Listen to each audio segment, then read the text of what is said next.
तो आज के इस वीडियो के माध्यम से आपका भाई मैं हूं चंदन एक बार फिर से प्रेजेंट हो चुका हूं।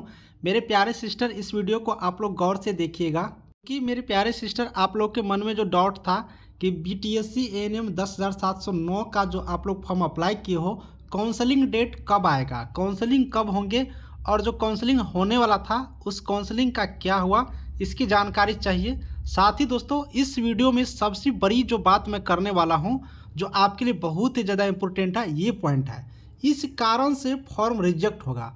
अब देखिए, मैं आपको 12 कारण बताऊंगा, 12-13 कारण बता दूंगा।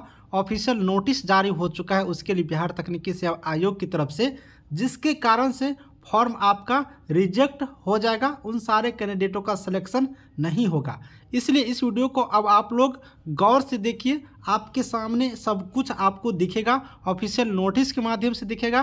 तो चलिए ऑफिशियल नोटिस पर सीधे चलते हैं और वहां से हम लोग पूरी जानकारी प्राप्त करते हैं।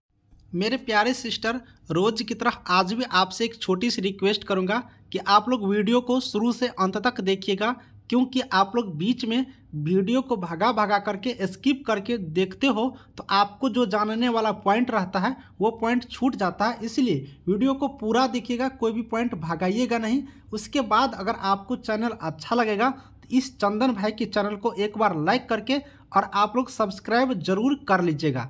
अब दिखाता हूँ जानकारी आप लोग दिखा देता हूं। 25/11/2022 की डेट में ये नोटिफिकेशन जारी किया गया, लेकिन वेबसाइट पर आज के डेट में अपलोड किया गया, तो हम आपको सबसे पहले दिखा देते हैं। बिहार तकनीकी सेवा आयोग की तरफ से आवश्यक सूचना है। दोस्तों, ये नोटिफिकेशन विज्ञापन संख्या 1/2022 ट्विटर नर्सिंग के लिए है, ठीक है। अब ट्विटर नर्सिंग के लिए है, लेकिन इसमें आपकी क्या जानकारी है, आपके लिए मैं क्यों बता रहा हूँ वो चीज़ देख लीजिए। दोस्तों, सबसे पहले मैं जानकारी दे दूँ कि ये जो ट्विटर नर्सिंग है ये भी स्वास्थ्य विभाग के अंतर्गत ही आते हैं। जैसे कि आप लोग जानते हो, ये ट्विटर पोस्ट हो गया, नर्सिंग का पोस्ट हो गया, आप लोग एएनएम का हो गया, जीएनएम का अलग होते हैं, तो सारे स्वास्थ्य विभाग के ही कर्मचारी हुए ये सारे कैंडिडेट। तो जैसे जैसे ट्विटर एक नर्सिंग का ही पोस्ट हुआ, एएनएम भी एक नर्स का ही पोस्ट हुआ, तो सेम प्रोसेस होते हैं दोनों का। इसलिए जो ट्विटर पर फॉलो हो रहा है सेम आप पे भी फॉलो होगा, इसलिए हम आपको बता देते हैं इस नोटिफिकेशन को पैरेलल करके देख लीजिएगा, सेम टू सेम आप लोग को होने वाला है। चलिए दोस्तों, मैं जानकारी दे देता हूं। सबसे पहले दोस्तों, जानकारी मैं आपको ये दे दूं कि जिस तरह से यहां पर इन कैंडिडेटों ने फॉर्म को ऑनलाइन किया, ऑनलाइन करने के बाद इन सारे फॉर्मों को स्क्रूटनी किया गया। स्क्रूटनी का मतलब हुआ कि जितने कैंडिडेट ऑनलाइन आवेदन किया था, सारे कैंडिडेटों को फॉर्म को किया गया। चेक करके देखा गया कि जिन कैंडिडेटों को काउंसलिंग में आना है, जैसे कि सारे कैंडिडेटों को फॉर्म को चेक किया जाएगा। अब चेक करने के बाद देखा जाएगा कि अगर छोटी छोटी गलती हैं तो उसको सुधारने के लिए मौका दे दिया जाएगा, और बड़ी गलती रहेगा तो उसको हटा दिए जाएंगे। यही बात हुआ ट्विटर में कि छोटी गलती वाले को मौका दिया गया सुधारने का, और जिन कैंडिडेटों को बड़ी गलती है जिसे सुधारा नहीं जा सकता उनको हटा दिया जाएगा। सेम चीज़ आप एएनएम वाले कैंडिडेट में होगा, देख लीजिएगा, आप लोग भी छोटी गलती सुधारने का मौका देगा, बड़ी गलती को हटा दिया जाएगा। अब यहाँ पर बात आती है कि कौन सी ऐसी गलती है जिसके वजह से फॉर्म को रिजेक्ट होगा और कौन सी ऐसी गलती है जिसको सुधारा जा सकता है। तो सबसे पहले आपको हम दिखा देते हैं वैसा गलती जिसके वजह से फॉर्म को रिजेक्ट कर दिया जाएगा, ठीक है। तो आगे बढ़ते हैं, आगे बढ़ेंगे तो यहाँ से आप लोग को एक एक पॉइंट क्लियर कर देते हैं। यहाँ पर लिखा है, आपत्ति डालने के पूर्व अभ्यर्थीगण निम्नलिखित निर्देश को ध्यानपूर्वक से समझ ले। अब मैं जो ये आपको 12 पॉइंट दिखाऊंगा, ये 12 पॉइंट के कारण आपका फॉर्म रिजेक्ट हो जाएगा। उन सारे कैंडिडेटों पर कोई विचार नहीं किया जाएगा, एएनएम में भी, ठीक है, ट्विटर के साथ एएनएम में भी।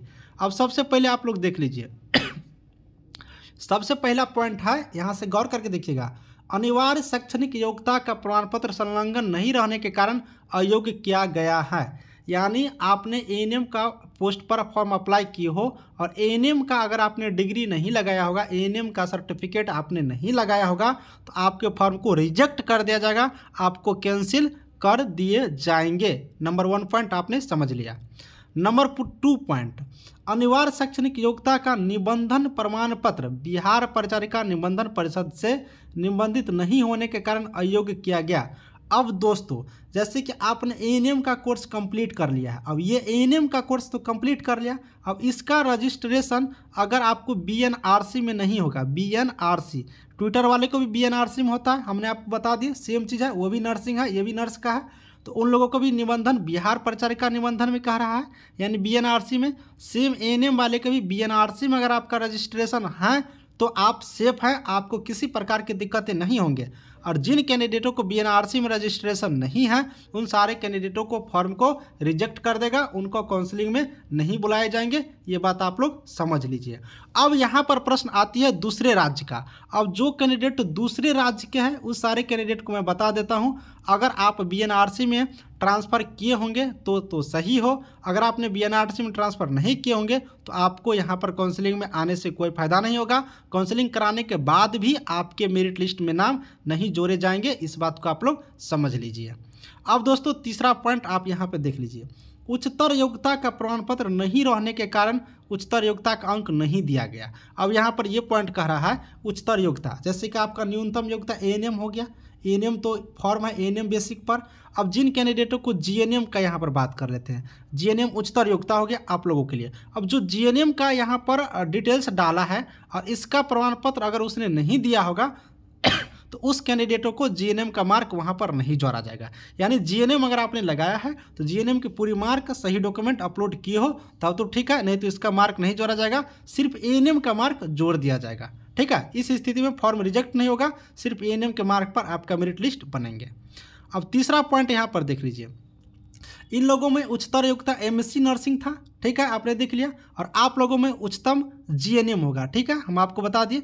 तो इन लोगों में एमएससी नर्सिंग हो गया, आप लोगों में जीएनएम हो गया। तो जीएनएम पर बात कर लेंगे, जीएनएम या फिर बीएससी नर्सिंग आप लोगों में होगा। अब जो कैंडिडेट जीएनएम या फिर बीएससी नर्सिंग अदर स्टेट से किए हो, क्योंकि एएनएम तो आप अपने ही स्टेट से किए होंगे, ज़्यादातर कैंडिडेट अपना ही स्टेट से एएनएम कर लेते हैं, लेकिन जीएनएम क्या करते हैं कि अदर स्टेट से बहुत सारे कैंडिडेट किए रहते हैं। तो जो अदर स्टेट से किए हो वो सारे कैंडिडेट क्या करेंगे, काउंसलिंग से पहले, ठीक है, काउंसलिंग कराने से पहले बीएनआरसी में जीएनएम वाला रजिस्ट्रेशन को, जीएनएम वाला सर्टिफिकेट को रजिस्ट्रेशन करवा लेंगे। अब काउंसलिंग से पहले अगर जीएनएम या फिर बीएससी नर्सिंग अदर स्टेट से किए हो, बीएनआरसी में रजिस्ट्रेशन नहीं कराते हो, तो फिर आपको इन दोनों सर्टिफिकेट का कोई वैलिड नहीं रहेगा, इनका अंक नहीं जुटेगा। इसीलिए सारे डॉक्यूमेंट आपको बीएनआरसी से रिलेटेड होना चाहिए।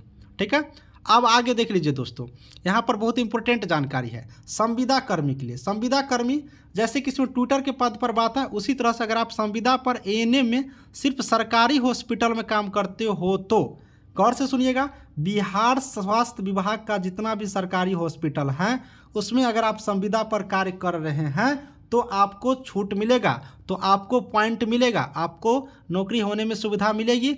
अगर आप बिहार राज्य के स्वास्थ्य विभाग के सरकारी हॉस्पिटल में नहीं हो, प्राइवेट हॉस्पिटल में काम कर रहे हो या किसी दूसरे राज्य में कार्य कर रहे हो तो आपको छूट नहीं दिया जाएगा। स्पष्ट भाषा में समझ लीजिए, सेम एएनएम वाले को भी होगा। इसमें संविदा वाले ट्विटर के लिए बताया गया, अब आप लोग को एएनएम वाले के साथ भी यही चीज़ होने वाला है। अब दोस्तों यहाँ पर बात है संविदा वाले के लिए कि संविदा की गणना 24/1/2022 तक, ये तो ट्विटर का है। अब आप लोग भी अपना विज्ञापन में देख लीजिएगा कि जिस डेट तक संविदा वाले को लिया गया उस डेट तक आप डॉक्यूमेंट लगाए होंगे तब तो ठीक है, और सक्षम पदाधिकारी से आपका निर्गत होगा वो एक्सपीरियंस वाला तो ठीक है। अगर नहीं होगा सक्षम पदाधिकारी, जैसे कि वहाँ पर सर्जन सर को मांगा गया था सीएस सर से, तो सिविल सर्जन सर से जो लगवाए होंगे उसको किसी भी प्रकार की दिक्कतें नहीं होंगे। ठीक है, अब आगे देख लीजिए, ये पॉइंट बहुत सारे कैंडिडेट पूछ रहे थे। अब दोस्तों जो कैंडिडेट SC ST कैटेगरी के अंतर्गत आते हो वो कैंडिडेट को जाति प्रमाण पत्र अगर आपने अपलोड कर दिया तो आपको कोई दिक्कत नहीं होगा, और जो EBC और BC के अंतर्गत आए हो वो सारे कैंडिडेट को क्रीमिलेयर प्रमाण पत्र यहाँ देना जरूरी था, क्रीमिलेयर देना जरूरी था, और जो EWS के अंतर्गत आते हो वो EWS लगाना जरूरी था। अब जो SC ST वाले हैं तो SC ST, EWS वाले हैं तो EWS, और उसके बाद दोस्तों जो EBC BC वाले हैं वो क्रीमिलेयर लगाए होंगे तो उसको जाति का छूट मिलेगा, जाति का लाभ मिलेगा। अगर आपने ये डॉक्यूमेंट नहीं अपलोड किया है तो आपका फॉर्म रिजेक्ट नहीं होगा, आपको जनरल कैटेगरी में कर दिया जाएगा, इस बात को समझ लीजिए। तो ये जाति का मैटर था, जाति अगर आपने लगा दिए हो तो आपको किसी प्रकार की प्रॉब्लम नहीं है, अगर नहीं लगाए हो फिर भी दिक्कत नहीं है, लेकिन आपको जनरल में डाल दिया जाएगा। अब 9 नंबर पॉइंट आप लोग देख लीजिए, क्रीमिलेयर रहित प्रमाण पत्र, जाति प्रमाण पत्र पति के नाम से जो लड़की लगाई होगी, पति के नाम से, उसको कोई लाभ नहीं मिलेगा।